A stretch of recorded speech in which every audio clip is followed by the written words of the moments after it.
fibromialgia es una enfermedad que se caracteriza por dolor que afecta a todo el aparato locomotor. El paciente, cuando acude a la consulta, refiere que lo que le duele es todo el aparato locomotor.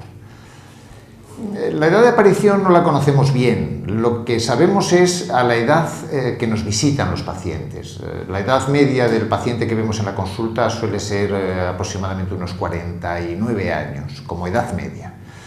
Pero sospechamos que la edad de comienzo es mucho antes. Cuando le preguntas al paciente cuándo es consciente del síntoma del dolor, vienen a referir aproximadamente unos 10 años antes. Bien, no lo sabemos. Lógicamente, el tema hormonal pues tiene que estar muy presente, ¿no? Dado que es una de las características que más nos diferencian, ¿no?, a los hombres de las mujeres. Entonces, aunque todavía no tenemos constatado exactamente el papel que juegan las hormonas en todo el proceso de la fibromialgia, es evidente que un papel importante tienen que jugar para que el 90 y tantos % de las pacientes sean mujeres. El dolor es uno y quizá es el más importante o el que lleva al paciente a consultar al médico, ¿no? Pero luego hay otros síntomas, como por ejemplo está las alteraciones del sueño, los trastornos del estado de ánimo, las alteraciones de la esfera cognitiva, también se encuentran problemas digestivos, problemas cardíacos, es decir, es todo un corolario de síntomas muy importante en la fibromialgia. Entonces, en el caso de la fibromialgia, la gente que tenemos experiencia en la clínica nos damos cuenta de que no todos los pacientes son iguales, es decir, a algunos les afecta más la enfermedad y a otros les afecta menos. En algunos casos llegan a un grado de incapacidad tan importante que no les permite ni siquiera trabajar, mientras que en otros la situación es mucho más llevadera. Pero el problema lo tenemos a la hora de medir. En estos momentos, todavía a fecha de hoy, no tenemos una herramienta buena que nos permita medir la intensidad de la afectación o la clasificación, por tanto, de la enfermedad. Hay formas de visualizar el dolor, es decir, cuando un paciente dice que le está doliendo algo, en estos momentos, a través de una serie de técnicas de imagen, somos capaces de objetivar esa percepción que tiene el paciente del dolor. Pues, fundamentalmente la resonancia magnética en sus diferentes modalidades de resonancia magnética es capaz de medir el flujo sanguíneo cerebral o la activación de determinados núcleos cerebrales.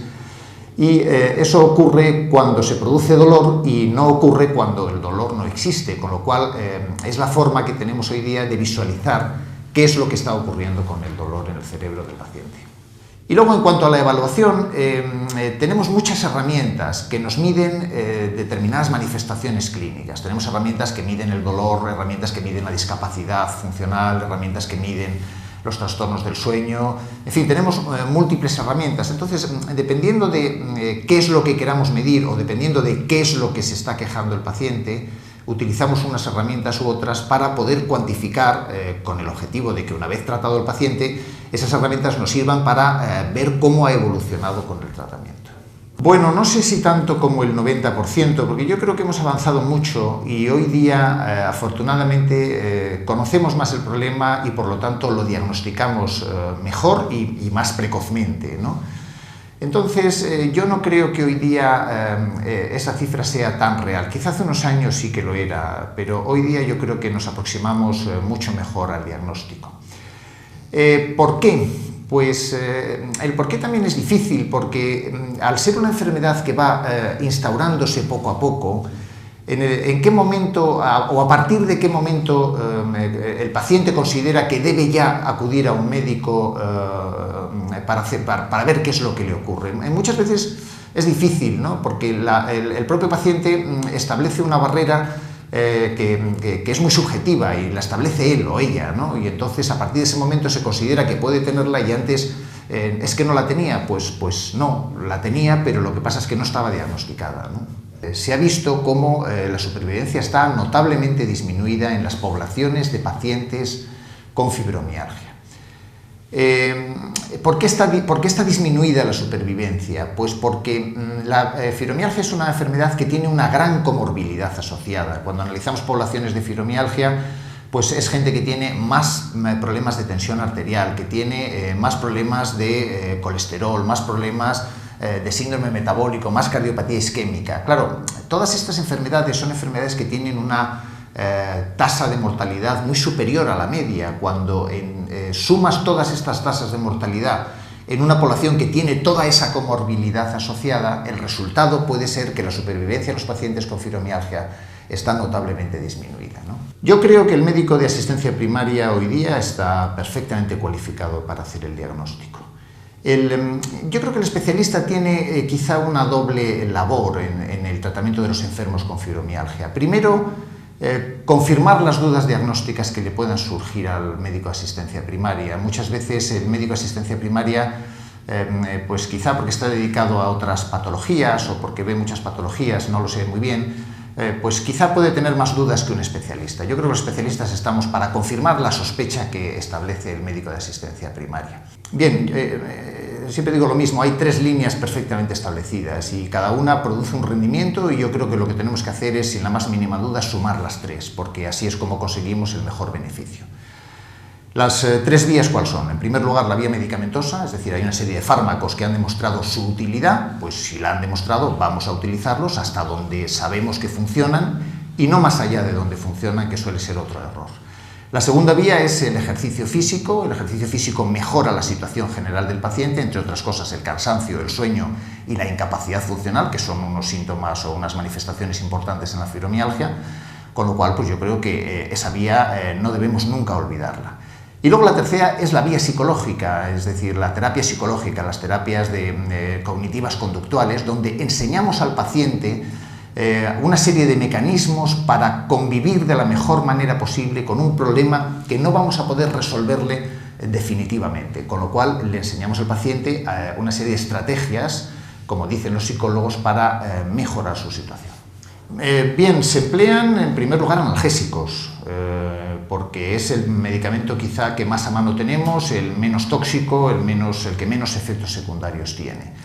Pero luego se emplean muchos medicamentos que actúan sobre el sistema nervioso central, porque una de las teorías que hay hoy día, y quizá es la más acertada, es que se produce un trastorno de neurotransmisores, un desequilibrio en neurotransmisores. Entonces, todos los fármacos que actúan a nivel del sistema nervioso central, pues fármacos como por ejemplo tranquilizantes, antidepresivos, incluso anticonvulsivantes que se están utilizando, son fármacos que regulan los niveles de neurotransmisores. Entonces, aprovechándonos de esa de esa capacidad terapéutica, lo que hacemos es intentar mejorar la situación del paciente. En la fibromialgia, no, ya lo digo a las claras. No, ¿por qué? Porque no existen en la actualidad estudios convincentes o suficiente número de estudios convincentes como para asegurar que la acupuntura es eficaz en la fibromialgia. Sin embargo, la acupuntura sí ha demostrado ser eficaz en el dolor o en otras formas de dolor, como por ejemplo lumbalgia, ¿no? Entonces, ¿por qué va a ser distinta en la fibromialgia? Pensamos que puede ser igual, pero hay que demostrarlo, porque es muy importante la diferencia entre haber demostrado la eficacia de una medicina alternativa y no haberla demostrado. Entonces, yo creo que lo que tienen que hacer en estos momentos los médicos acupuntores es precisamente demostrar la eficacia de la acupuntura, que hay bastantes indicios, en la fibromialgia. Mucho. Es una de las enfermedades probablemente que más... que emocionalmente más supone, que mayor carga emocional tiene para el paciente, ¿no? Tiene tanta carga emocional la enfermedad que desequilibra completamente la vivencia de otras enfermedades. Están estigmatizados, sin duda alguna. La enfermedad, la fibromialgia, se ha considerado, como me has preguntado antes, que era una enfermedad psicológica, y entonces es como si las enfermedades psicológicas digámoslo, tuvieran una carga negativa, ¿no? Y bueno, eso ha sido tradicionalmente así, y la fibromialgia pues se le ha puesto también un poco este estigma, ¿no? Entonces están estigmatizados socialmente, por supuesto, pero también desde el punto de vista sanitario, es decir, dentro del propio colectivo sanitario, pues todavía hoy día se sigue discutiendo si la enfermedad existe, si los pacientes no se inventan todas estas cosas. Pues está muy bien porque, vamos, muy bien, sobre todo si lo comparamos con hace escasamente unos años, ¿no? Hoy día hay muchas líneas de investigación, además aquí en España concretamente tenemos, bueno, pues yo diría que somos uno de los países punteros en estos momentos en investigación en fibromialgia. Hay líneas pues a nivel de ensayos clínicos con fármacos o con otras medidas terapéuticas, donde diversos grupos españoles estamos participando. Luego se ha creado también, pues concretamente, 2 bancos genéticos para hacer estudios de investigación. Ya están saliendo los primeros resultados de genes asociados a determinados trastornos que acompañan a la fibromialgia. Se está estudiando también mecanismos o por la vía de los mecanismos oxidativos, mecanismos inflamatorios, etc. O sea que yo creo que muy bien, bueno, por supuesto se está estudiando en neuroimagen, es decir, cómo podemos esas imágenes que comentaba antes de dolor, cómo podemos interpretarlas para que nos pudieran servir en un futuro como métodos de diagnóstico o de discriminación de los pacientes, ¿no?